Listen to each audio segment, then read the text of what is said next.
Estadísticas de la alerta Isabel Claudina muestran la alarmante situación que se vive por la desaparición de mujeres. CGPLAN y Ministerio de Comunicaciones firmaron un acuerdo que busca agilizar la ejecución de obras. Analizamos el impacto que tendrá. Durante el 2020, las tormentas tropicales dejaron a miles de familias sin vivienda. El gobierno anunció el proyecto de reconstrucción. El 31 de diciembre vencerá el plazo para que beneficiarios del Fondo de Protección del Empleo puedan retirar el saldo que tengan pendiente. Guatemala podría recuperarse en el 2021 del impacto económico por la pandemia, según análisis del Fondo Monetario Internacional.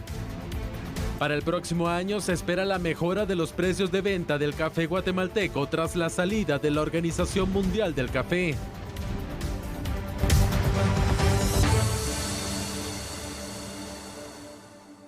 Y es que definitivamente es un gusto poder saludarles completamente en vivo por TN23 hoy en la noche del Día de los Inocentes, 28 de diciembre de 2020. Acá, Sandy, después de las fiestas navideñas, listos para el análisis. Así es, Julio. Muy buenas noches. Estamos también ya despidiendo este 2020 y lo haremos como usted se lo merece, con los análisis de las noticias destacadas del día. Y por eso hoy le damos la bienvenida e iniciamos entonces con nuestro primer análisis. ¿Qué te parece? Claro que sí, Sandy. Hagámoslo entonces. Tema por demás escabroso.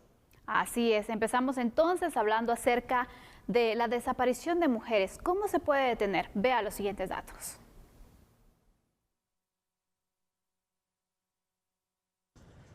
...674 mujeres están desaparecidas. Sí, hablamos de madres, abuelas, esposas, hijas o tías, quienes no pasaron Navidad con sus seres queridos y de no ser localizadas, tampoco estarán presentes para recibir el 2021.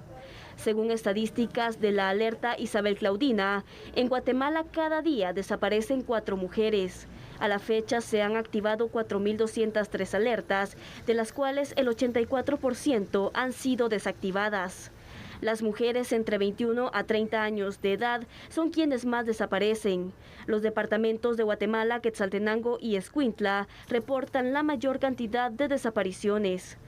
Pero no solo las mujeres están ausentes, también los más pequeños del hogar, pues del 21 al 27 de diciembre se activaron 80 alertas Salva Kenneth.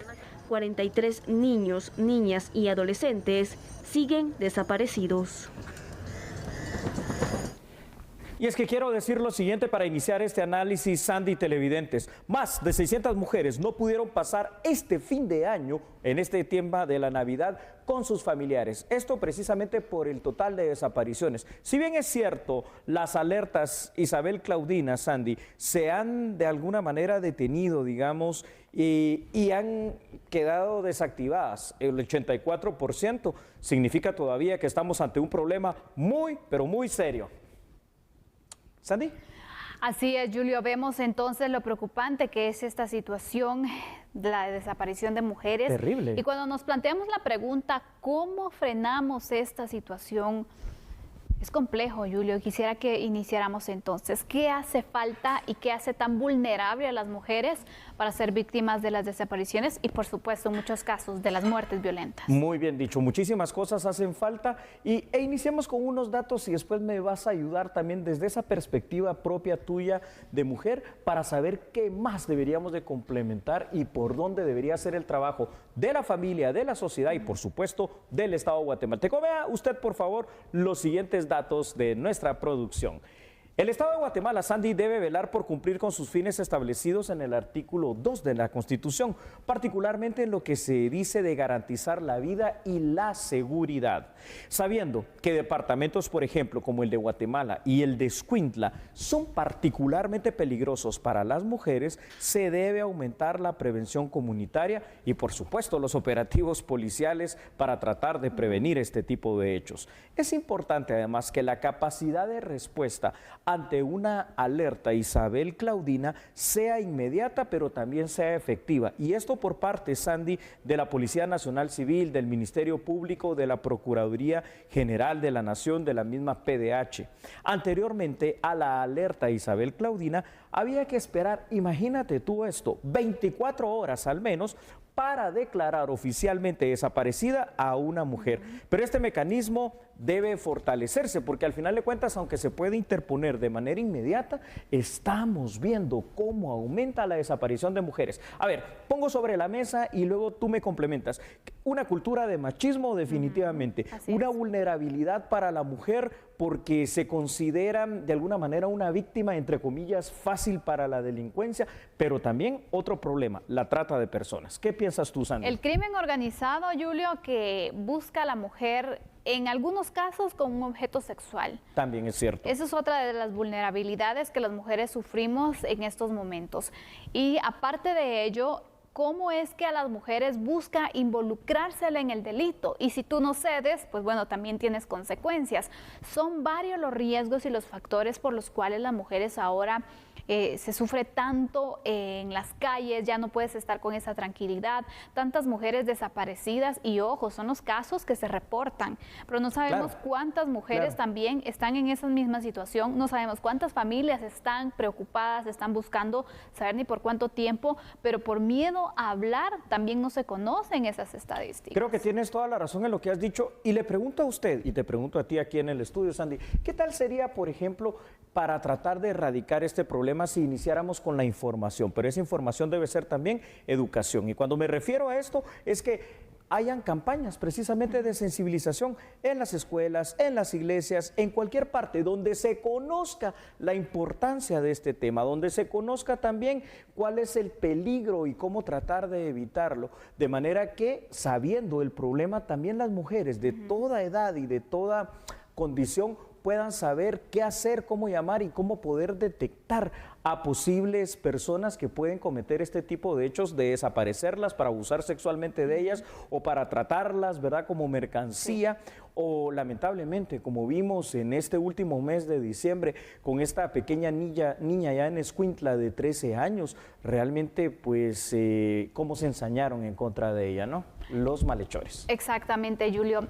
Y aparte de ello, creo que cuando mencionas el tema de educación, sí, Sandy, es importante, qué difícil, pero ante situaciones como las que estamos viviendo, es importante también dar a conocer a las mujeres, a las niñas, la manera en la que pueden defenderse, la manera en la que tienen que denunciar, reportar cualquier anomalía, estar incluso vigilante, esas señales de alertas que alguien está acechándonos, porque en muchas ocasiones, el victimario nos viene dando un seguimiento de varios días antes de raptar a una mujer. Entonces, a veces pasamos desapercibidas esas señales, pero también porque lo desconocemos. Entonces, creo que es importante también poder empoderar a la mujer en conocer esa información para poder de esa forma pues dar a conocer cuando se sienta insegura o cuando se sienta acechada por alguien. Tienes toda la razón. Así como hay que de alguna manera combatir la cultura de machismo, Sandy, hay que combatir también esta cultura de violencia que conlleva toda esta situación. Quiero presentar unos datos solo para poner todavía más contexto de lo que ha pasado entre el 2019 y 2020 con la situación de vulnerabilidad de la mujer aquí en Guatemala. Y la producción de la medida pues nos va a ayudar precisamente en este momento. Ahí lo tiene usted, mire qué bonita esa toma. Y es que, Sandy, en 2019, imagínate tú, se registró la desaparición de 2.123 mujeres, según las estadísticas de la propia Alerta Isabel, Claudina. En 2020, en teoría, la cifra bajó y se registraron 1.428 desapariciones, lo cual pues tampoco debe enorgullecernos, ¿verdad? Sin embargo, es importante hacer notar que desde marzo hasta julio se registró una baja considerable en el número de alertas y son justamente los meses en que se implementaron las restricciones más fuertes por la pandemia del COVID-19. El 29% de mujeres desaparecidas se encuentra en un rango etario de 18 a 20 años, mientras que el rango etario más peligroso es de 21 a 30 años, 41% de desapariciones y el 16% de mujeres desaparecidas tienen de 31 a 40 años. Esto nos deja ver también un perfil y una perfilación criminal de quienes de alguna manera cometen este tipo de ilícitos. Buscan mujeres jóvenes. Totalmente, Julio. Son ciertas características que ya tú nos acabas de dar a conocer y que esto también debe servir para que autoridades puedan ir fortaleciendo las unidades. Porque, hablemos algo, están haciendo el trabajo, están teniendo resultados, sí, pero creo que al final hace falta fortalecer también estas unidades, Julio, para tener resultados más efectivos. No quiere decir que no lo están teniendo, pero podría ser aún mejor si se pueden fortalecer las mismas. Yo sí quiero, en esto que acabas de decir, precisamente hacer hincapié en algo. Es cierto, han habido resultados, no podemos negarlo. Es cierto, la implementación de la alerta Isabel Claudina es un avance, pero aún esto no puede continuar de esta manera. Es decir, algo falta por hacer en el tema de seguridad. Cuando decimos una y otra vez a lo largo del 2020, y continuaremos haciendo esto en el 2021, que la seguridad es la prioridad número 1 en Guatemala, me refiero a que aquí podríamos organizarnos hasta de otra manera. Ya vimos el tema educativo, está bien, ya vimos el tema de seguridad, la policía también tiene que ver cómo prevé esta cuestión, el sistema de inteligencia tiene que ver también qué es lo que hace, pero a ver, Sandy, ¿por qué no las autoridades locales, es decir, en los municipios, a través de los comudes, de los codedes, de los cocodes, de las organizaciones de barrio para el tema de seguridad, se pueden organizar de alguna forma para poder también tener algún sistema de alerta, algún sistema de vigilancia, algún sistema de ayuda? Porque lo que no podemos hacer es esto, quedarnos así, de brazos cruzados, porque de lo contrario estas cifras seguirán aumentando. En ningún momento se debe mostrar el miedo, porque el miedo alimenta entonces a los delincuentes que están de esta forma haciendo tanto daño a las mujeres. Por eso es importante que se pueda incluso fortalecer, Julio, los patrullajes en las calles, que se puedan ir implementando también algún sistema de alerta temprana, te podría decir, donde las mujeres también pueden poner sobre aviso a las autoridades y que se haga de una forma consciente también. Me recuerdo el caso de México, donde muchas mujeres también estaban desapareciendo, aparecían también muertas. Cómo es que incluso pusieron en marcha distintos sistemas, como por ejemplo la alerta temprana, algunos silbadores que tenían en algunas estaciones también. ¿Es correcto? Son algunos de los paliativos que podríamos ver, pero eso es mucha reacción, pero ¿cómo prevenimos también? Así es, la prevención pasa fuera de la educación por el conocimiento, pero pasa también por una acción real, una acción dura. Es decir, que los delincuentes cuando son capturados, son aprehendidos y son puestos a disposición de los tribunales de justicia, puedan recibir también condenas que sean ejemplares. O sea, yo sé que a veces les parecerá radical algunas de las posturas que puedo tomar en este caso, pero cuando son delitos contra la vida y contra la libertad de la persona, yo pienso que deberíamos de verdad de tomar las medidas más drásticas que nos permite la ley. Y una vez más, por enésima ocasión aquí en A la Medida, para este tipo de delincuentes, yo lo que haría sería aplicar el artículo 18, pero ese por el momento no se puede hacer. Pero mientras tengamos penas duras y sanciones fuertes, evitando la impunidad, tal vez podría ser uno de los grandes remedios para este tema. Probablemente, Julio.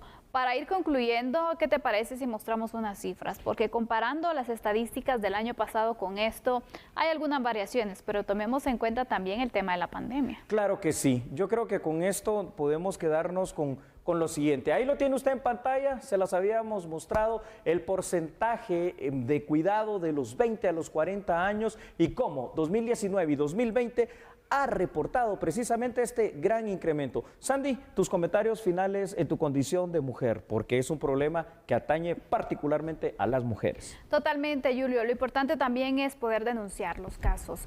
A veces hay temor, pero también debemos confiar en que las autoridades hagan su trabajo. A las autoridades fortalecer y dar más seguimiento también a las denuncias recibidas, porque puede ser que ustedes estén salvando la vida de una mujer, acelerar también la búsqueda a la población de ser responsables con la información que comparten y también evitar de emitir comentarios al momento de dar a conocer sobre la desaparición de una mujer, porque el trasfondo de los casos, las autoridades y la víctima lo conoce.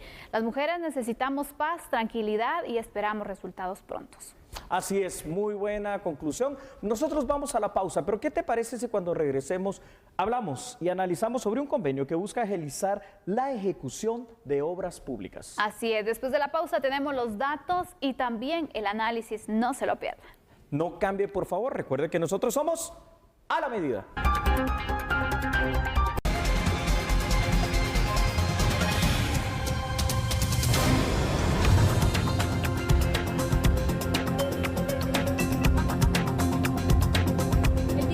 cartera de Comunicaciones, Infraestructura y Vivienda, junto a las autoridades de la Secretaría de Planificación y Programación de la Presidencia, hicieron efectivo el convenio de cooperación interinstitucional con el objetivo de agilizar la ejecución de proyectos públicos en los que participará el Ministerio. Eso nos permitirá ser más ágiles, más eficientes para poder planificar los proyectos y poder pasarlos a la etapa de ejecución.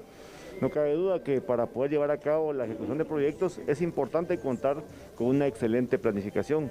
Nosotros en el año que llevamos, que estamos terminando, nos hemos dado cuenta que uno de los inconvenientes es la lentitud en la conformación de los expedientes para poder ser aprobados los proyectos. Es por ello que hemos recibido el apoyo del señor presidente para la firma de convenios importantes. Uno de ellos lo firmamos hace algunos días con el Ministerio de Ambiente y Recursos Naturales. Ellos ya tienen su unidad instalada aquí en la Dirección General de Caminos y el día de hoy Segeplan también nos va a apoyar con una unidad instalada aquí en Caminos, una unidad de apoyo que nos va a dar acompañamiento y nos va a ayudar a que los procesos sean más ágiles, más eficientes y podamos darle una respuesta más inmediata a los guatemaltecos. La oficina de la Segeplan estará ubicada en la Dirección General de Caminos, iniciando sus labores el próximo 4 de enero del 2021 y así analizar los proyectos que serán presentados por las diferentes unidades del Ministerio de Comunicaciones. Cabe mencionar que esta unidad de apoyo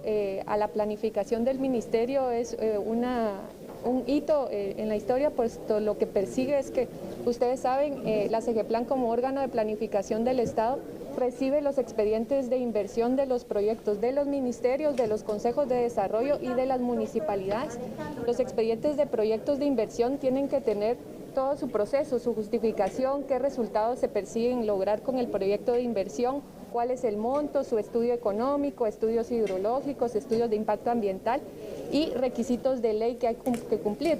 Nos dimos cuenta con el ministro que siendo el ministerio tiene la unidad de caminos, que es una unidad ejecutora, la unidad de COVIAL y la unidad de contrataciones del Estado, cada una tiene un mundo de proyectos, entonces hay mucha densidad, por lo cual creímos que es oportuno establecer una unidad de apoyo acá para poder revisar prontamente los expedientes, darle sugerencias de mejora y así asegurar la calidad de la inversión pública de Guatemala y asegurar que los recursos que cada uno de nosotros y de los guatemaltecos se invierta de la mejor manera en resultados de desarrollo de país. Ese es el propósito de esta unidad de apoyo. Es algo que Segeplan siempre ha venido haciendo, solo que lo hacíamos en oficina central y ahora vamos a agilizar este proceso con esta unidad de apoyo dentro del ministerio. Bueno, esperemos entonces que esta voluntad política, Sandy, que hoy se ha puesto de manifiesto a través de la firma de este convenio, se transforme en una verdadera realidad y que podamos ver una ejecución de obra rápida, pronta, ágil, efectiva y eficaz, que es al final de cuentas lo que todos necesitamos y que sobre todo en el interior, cuando se habla de caminos vecinales, de la construcción de pequeñas obras y carreteras, es pero tan importante para poder comunicarse y transportar los productos de nuestros campesinos. A veces el desarrollo no llega a las comunidades y de hecho la semana pasada cuando hablábamos sobre la ejecución de las municipalidades, nos cuestionábamos un poco de por qué tan baja ejecución. ¿Será acaso que hay alguna situación que no permite que se pueda hacer de una forma óptima? Bueno, puede que los procesos burocráticos también impidan, Julio, el desarrollo de proyectos, por eso es importante. Y es que hablemos algo, en el Estado existe mucho eso, la burocracia. La burocracia es excesiva en el Estado guatemalteco y por eso vamos a empezar el análisis con este contexto, porque sabe usted, cuando vea estos datos seguramente va a estar de acuerdo con nosotros, porque el Estado de Guatemala necesita una modernización, no solo en el tema de sus instituciones, también en sus procesos, a efecto de hacerlos precisamente ágiles y, como tú decías, Sandy, menos burocráticos y engorrosos. También es importante que los proyectos de infraestructura puedan ser fiscalizados por la población en general. Por ello, fíjate, en otros países este control se hace a través del sistema denominado blockchain, mediante el cual es prácticamente imposible darle paso o abrir una puerta hacia los temas de corrupción.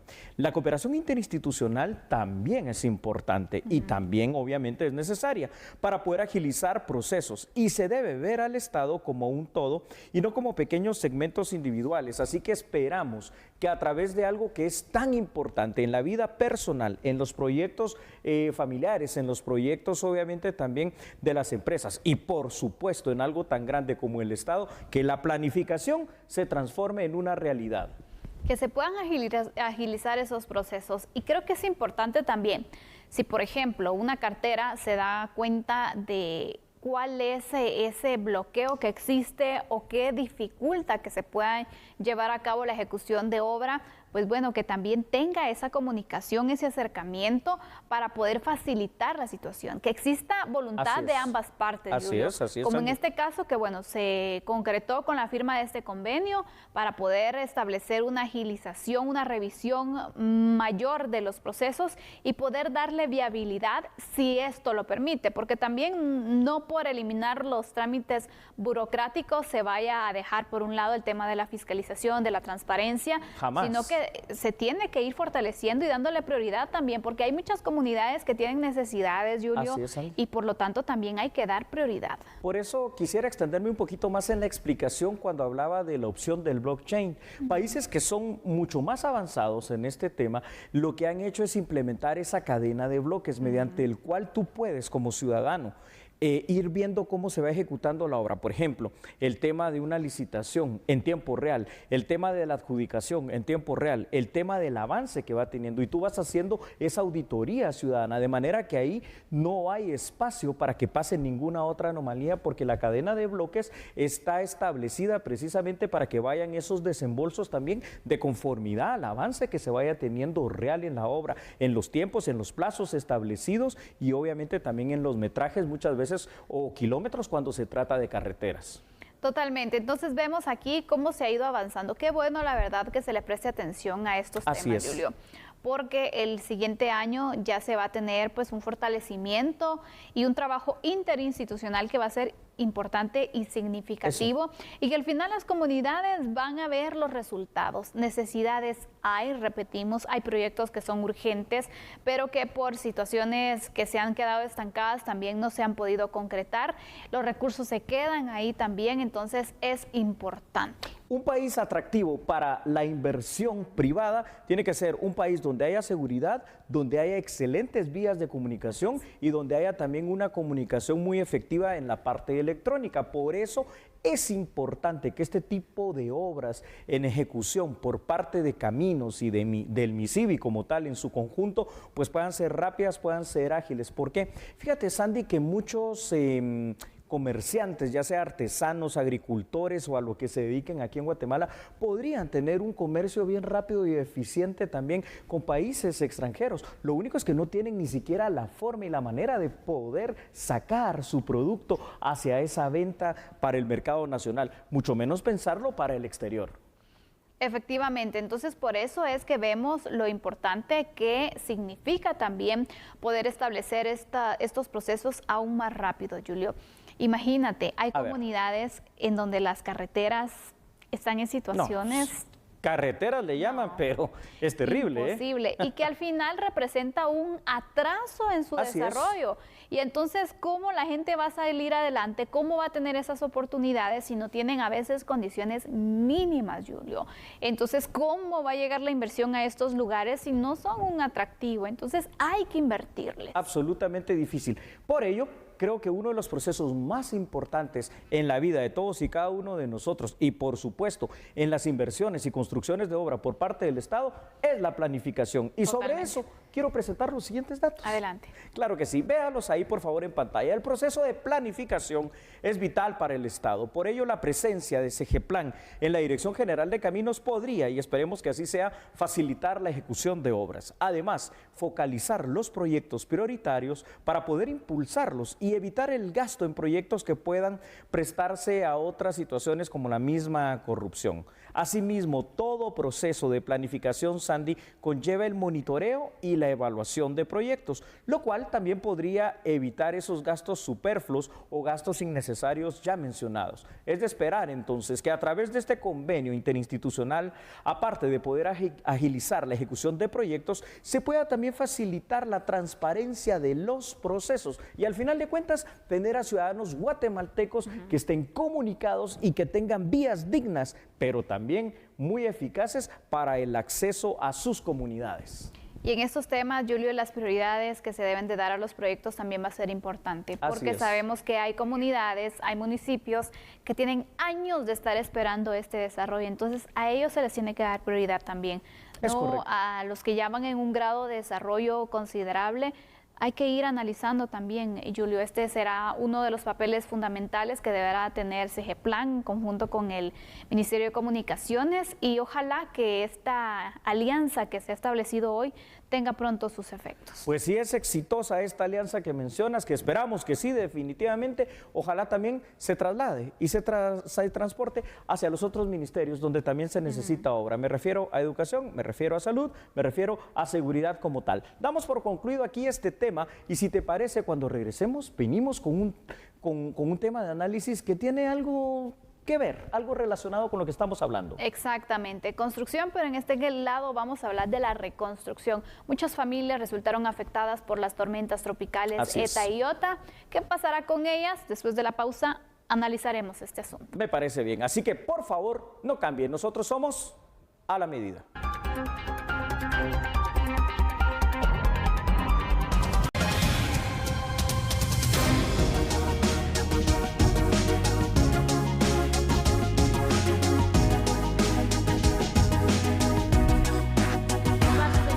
Climáticos ETA y IOTA en el territorio nacional dejaron cerca de 40 comunidades incomunicadas, perdiendo todos sus bienes, situación a la que se refirió el presidente de la República, Alejandro Yamatei, indicando que el próximo 2021 los afectados serán trasladados a otros puntos. Tenemos las capacidades de poder resolver emergencias, pero tenemos hoy un programa de resolver una emergencia nacional que se quedó como consecuencia del ETA y del IOTA, que nos va a costar a los guatemaltecos muchísimos recursos y los vamos a tener que emplear el año entrante muy eficientemente para que podamos reconstruir en el menor tiempo el país y logramos recuperar las viviendas de más de 30.000 personas que en este momento están albergadas y perdieron sus bienes y tenemos que hacer todo lo posible y será prioritario en el año entrante, en la próxima semana en enero, hacer el planteamiento de la recuperación de esas 30, 40 comunidades que vamos a tener que trasladar en conjunto, porque el lugar en el que están ya no es habitable y las tenemos que trasladar.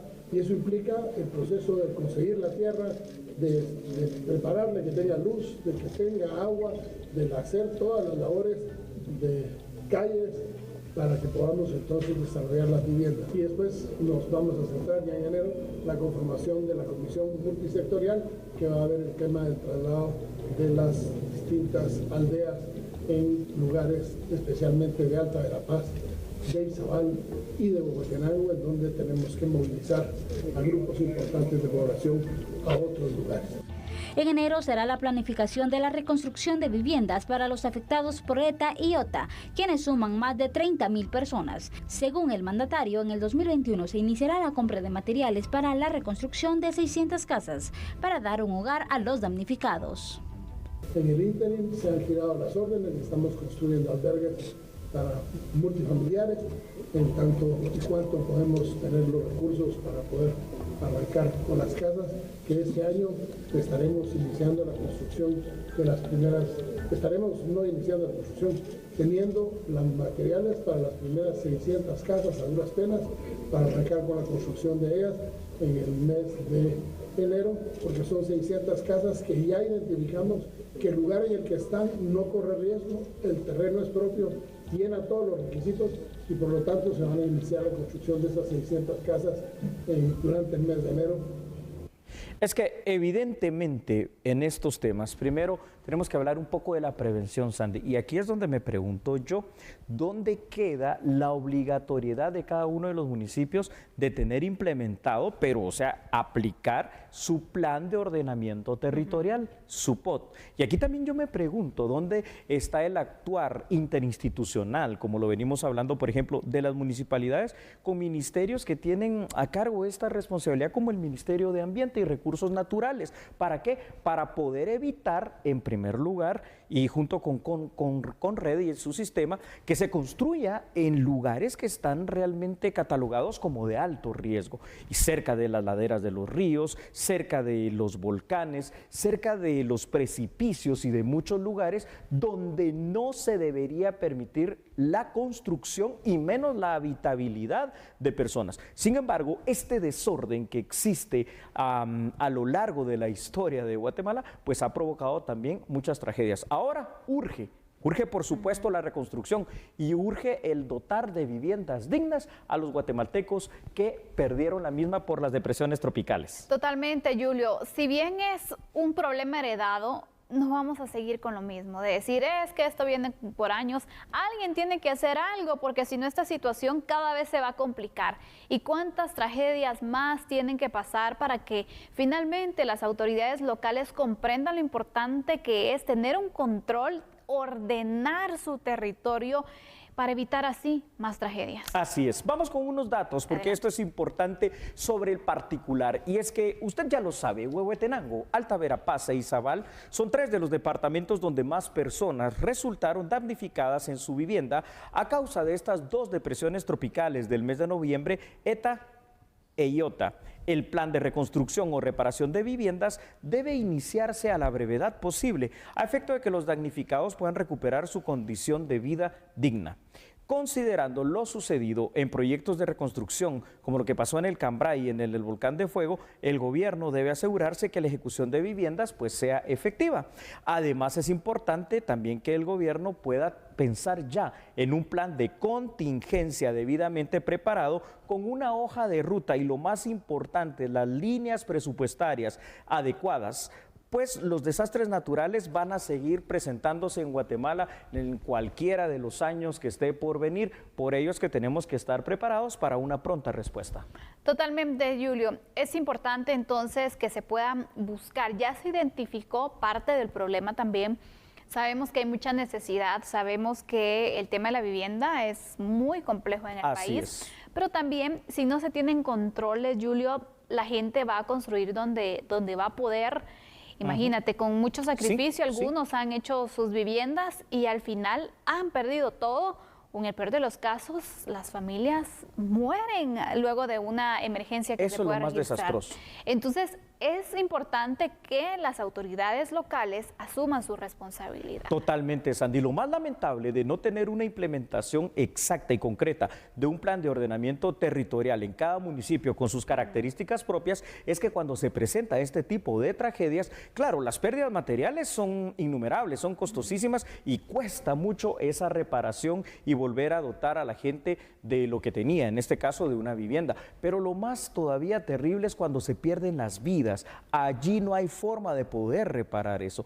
Por eso la urgencia y la necesidad de que se empiece a poner orden. Y cuando alguna persona o algún grupo de vecinos pues construya en lugares no adecuados por estas condiciones de peligro, pues puedan ser desalojados inmediatamente por la fuerza pública, no por otra cosa más que por su propia seguridad y por su propio bien. Exactamente. Y viene también un proceso, una campaña de sensibilización, Julio, porque si, por ejemplo, a ti con tanto esfuerzo te ha costado tener una vivienda y alguien te dice, mire, ahí es de alto riesgo, se tiene que mover, pero ¿a dónde te vas? ¿A dónde? ¿Y cómo? ¿Con qué? Exactamente. Entonces, es también darles una alternativa, apoyarlos, porque si les dicen, bueno, se tiene que salir de ahí, dejar todo lo que usted ha hecho, pero no le doy nada, por eso la gente tampoco se va a mover. Por supuesto. ¿Por qué? Porque ahí estamos hablando de otro de los grandes problemas, ¿verdad?, que aqueja a la sociedad guatemalteca, y es ese déficit que hay también habitacional. Tenemos un déficit de vivienda muy grande y una vivienda que pueda ser digna y de calidad.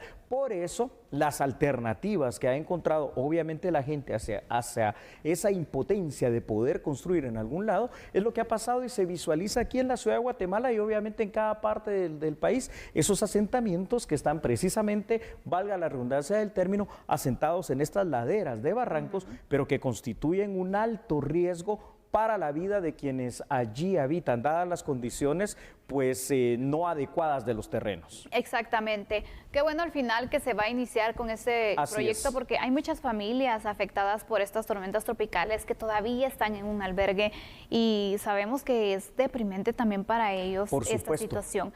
Pero lo que llama la atención, Julio, es, bueno, se va a beneficiar a 600 familias, 600 viviendas son las que se van a empezar a construir, pero ¿cómo se va a seleccionar a quienes van a ser beneficiados? Muy interesante, y tenemos unos datos, así que trataremos de encontrar respuesta a esta inquietud. Véalos usted allí, por favor. Previamente, el presidente Alejandro Giammattei había informado que el plan de reconstrucción se llevaría a cabo tras el censo realizado en los lugares afectados. Entonces, hay un censo, eso es importante. Un método que se usará es a través de la plataforma del Bono Familia. Este estipulará el daño y cuánto dinero se requiere en reparaciones. Luego, lo que podría hacerse es depositarse directamente a la persona el monto que necesita para que compre los materiales de construcción. Si la familia afectada perdió su casa, que es otra de las grandes posibilidades, pero el terreno es todavía seguro para construir, a través del mecanismo implementado ahora por el gobierno, se reconstruirá esa vivienda en ese terreno propio.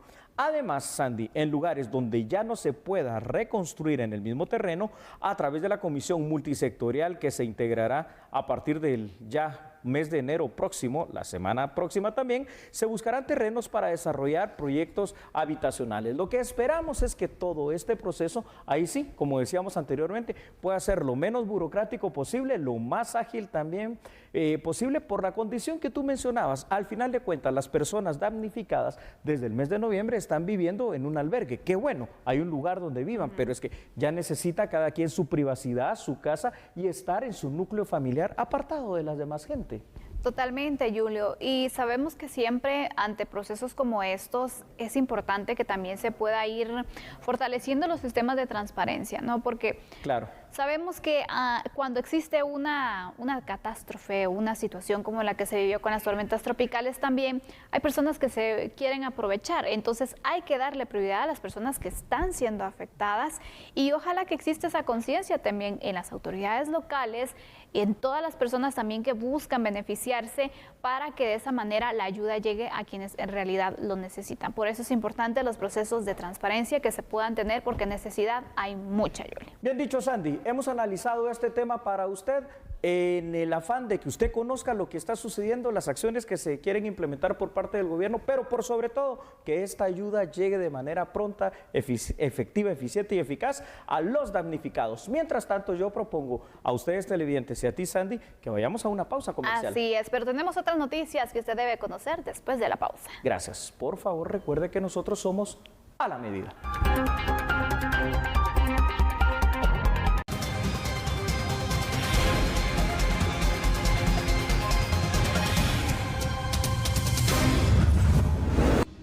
Y aquí estamos de vuelta con usted para informarle en A la Medida. Sabe que falta muy poco para que venza el plazo del Fondo de Protección del Empleo. Todas aquellas personas que no han hecho efectivo los cobros pendientes, entonces tienen hasta este 31 de diciembre para poder hacerlo. Aquí la ampliación de esta información. El Ministerio de Economía señaló a través de redes sociales que todos los beneficiarios que cuenten con uno o más códigos acreditados que no hayan cobrado deben retirar el monto completo a más tardar el jueves 31 de diciembre. De lo contrario, el saldo pasará a un fondo común y no podrá cobrarse. Si tienen saldos pendientes de 75, 50 o 25 quetzales o montos que no pueden retirarse a través de un cajero, deberán de acercarse a una agencia del Crédito Hipotecario Nacional. Asimismo, si el beneficiario recibió un mensaje con un monto diferente al aporte único, este corresponde a un pago pendiente de mes o quincena anterior. Es de señalar que dicha entidad bancaria enviará otro mensaje a los 81.230 trabajadores que se encontraban registrados por su empleador y autorizados por el Ministerio de Trabajo al 30 de septiembre de este año. El aporte único para cada uno será de 1.838 quetzales con 40 centavos. Guatemala podría recuperarse de la desestabilización económica a lo largo del próximo año. Según el análisis del Fondo Monetario Internacional, Guatemala permanece en el 9º puesto del cuadrante que evalúa las áreas de economía y salud.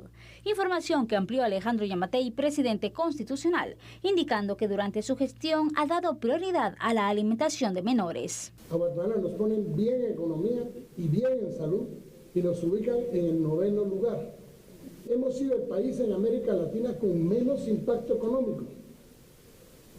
Hemos logrado salir adelante. Vamos a cerrar el año, tal vez, primero Dios, con menos del 1.5% del Producto Interno Bruto negativo, cuando en el mes de junio la CEPAL nos decían que íbamos a terminar con menos 8.6%. ¿Cómo le está sucediendo a algunos países de Centroamérica o algún país en el norte que al mes de noviembre llevaba menos el 18%? Y calculan que ese país del norte, nuestro vecino, va a tal vez lograr levantar el Producto Interno Bruto a positivo en el año 2027 y a nosotros se nos está augurando que lo podemos hacer en el año 2021. Y el próximo presupuesto va a tener más de 4.800 millones, primero Dios, dedicados única y exclusivamente a los 17 programas de atención a la desnutrición. Por primera vez en la historia de este país, don Eduardo, se le entregó comida a los niños más de 200 días en las escuelas. Y no sé cómo era antes, que casi no se les daba. Hoy se les dio, no se les dejó dar durante toda la pandemia la comida. Y llevar la comida fresca a su casa. Hoy el Ministerio de Educación está comprando a través de convenio con el Ministerio de Agricultura, le está comprando verduras a los pequeños agricultores de las localidades que tienen ya sus facturas, se le está comprando para que eso pueda ser distribuido en las escuelas de manera de ir calentando la economía. El mandatario dio a conocer que se brindarán más detalles de su gestión el próximo 14 de enero del 2021, mediante cadena nacional al presentar el informe de gobierno anual. ¿Y sabe usted que Guatemala continuará durante el año 2021 con las estrategias ya implementadas para resaltar toda aquella variedad y también calidad de café que posee? Y esto de alguna manera tras la salida de la Organización Mundial del Café. Nuestro país le apuesta a la mejora de los precios. Vea por favor la información. La salida de la OMC es una oportunidad para que Guatemala mejore el precio de la venta de su café, lo que es positivo para la cadena productiva nacional. Dentro de las acciones que está tomando ya Anacafé, y es simplemente seguir reforzando el tema, es tratar de impulsar un mayor contacto entre el tostador, que es el que para comprando el café oro guatemalteco, con el productor. Ese acceso a mercado es clave para tratar de mejorar los ingresos del productor por la misma calidad del café que tenemos, porque tenemos un excelente café y con mucho orgullo en muchos lugares podemos decir es el mejor café del mundo. Hay clientes que son literalmente fieles a la marca Café de Guatemala y los productores sin tostadores no tenemos a quién venderles. Entonces es clave poder tener esa comunicación y acortar esa distancia para que al final de cuentas el precio que está pagando el consumidor final, ya sea libreado o en taza, que un mayor porcentaje le llegue al productor para que se pueda empezar a cubrir sus costos de producción. El precio promedio de la cosecha 2019-2020 fue de $157 por quintal y de 2018-2019 de 143. Sin embargo, se espera superar esos valores con la venta a nuevos mercados y el impulso de diversas variedades de café. De esta manera finalizamos. Muchas gracias a usted por su fiel sintonía. Que descanse. Así es. Mañana lo esperamos aquí a las 21 horas. Chao.